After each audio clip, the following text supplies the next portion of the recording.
माझ्या सासूबाई नेहमी असं म्हणतात की माणसाने सकाळी लवकर उठावं आणि अंघोळ पाणी झालं की मग किचनमध्ये जावं, जेणेकरून कसं पुढची कामं करायला माणूस आहे ना मोकळं होतं आणि त्याला फ्रेशही वाटतं. तर मी म्हटलं चला आज पण आपण आपल्यावर ट्राय करावं हे, कारण की जसं मला प्रेग्नन्सी राहिली तसं माझा रुटीन पूर्ण चेंज झालेला होता. तर आज नेमकं मी 6 वाजता उठले आणि मी जसं माझ्या सासूबाईंनी सांगितलं तसंच मी करायला गेले. ते बघू शकता, एक साईडला आहूंसाठी पाणी गरम केलं आणि एक साईडला मी पोहे बनवून घेतलेले होते आणि त्यांच्यासाठीच मी चहा करत आहे. आणि पोहे बनून झाले होते. त्यांना म्हटलं होतं की खाऊन जावा पोहे, पण ते म्हणले माझ्याकडे वेळ नाहीये. तर मी म्हणले ठीक आहे. मग टिफिनमध्ये त्यांना पोहे भरून दिले.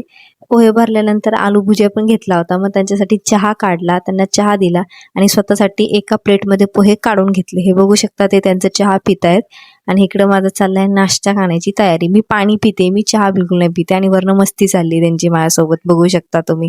त्याच्यानंतर मी खात होते. त्यांना म्हणले एकदा एक घास ट्राय करा. ते म्हणले नको मला, तिकडे गेल्यावर खातो. मी म्हणले ठीक आहे.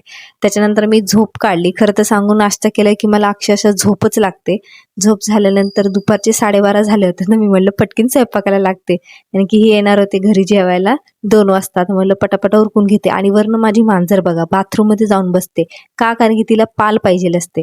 माझं जेवण झालेलं होतं, गोळी प्यायची होती, म्हणलं गोळी पिऊन घेते.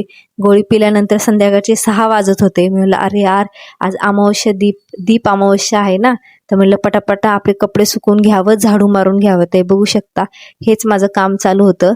हे बघा, मी आज सगळं उरकून घेतलं होतं. लवकर उठल्यामुळे किती चांगला फायदा झाला ना माझा, बघू शकता. नंतर आहे ना संध्याकाळचे 7 वाजले होते. तर मला पटकीन देवाला दिवा लावते आणि पिठाचा दिवा बनवला होता. मग बघू शकता बाहेर आले, मग तांदूळ ठेवले, तांदूळवरती पिठाचा दिवा ठेवला. नंतर त्याचा हळदी कुंकूनी त्याला औक्षण केलं. नंतर स्वतःला हळदी कुंकू लावलं. नंतर दीप प्रज्वलित केलं. आमच्यामध्ये असं करतात, त्याच्यावर मी असं केलेलं आहे. तुमच्यामध्ये कसं करता मला एकदा नक्की सांगा. आणि तुम्हाला म्हणले होते ना की मी मक्का खाणार आहे, ते बघू शकता मी मक्का भाजला आणि खायला बसले, कारण की त्याला बघितल्यावर मला लक्षात आलं की अरे यार, मला आज मक्का खायचा आहे. तर मी मस्त मक्का एन्जॉय करते. आणि हे माझा बोका आला संध्याकाळी, मग त्याला पण दूध चपाती दिली कुस करून. 2 दिवसांनी आला होता, म्हणलं त्याला देते पटकीन खायला. ह्यांनी माझ्यासाठी जिलेबी आणली होती आणि प्रेग्नेन्सीमध्ये मी जिलेबी खूप जास्त एन्जॉय करत आहे. बघू शकता, सगळी माझ्यासाठी आहे. आणि मी यूट्यूबवर पण आहे. यूट्यूबवर पण मला सबस्क्राईब करा. भेटू पुढच्या ब्लॉगमध्ये.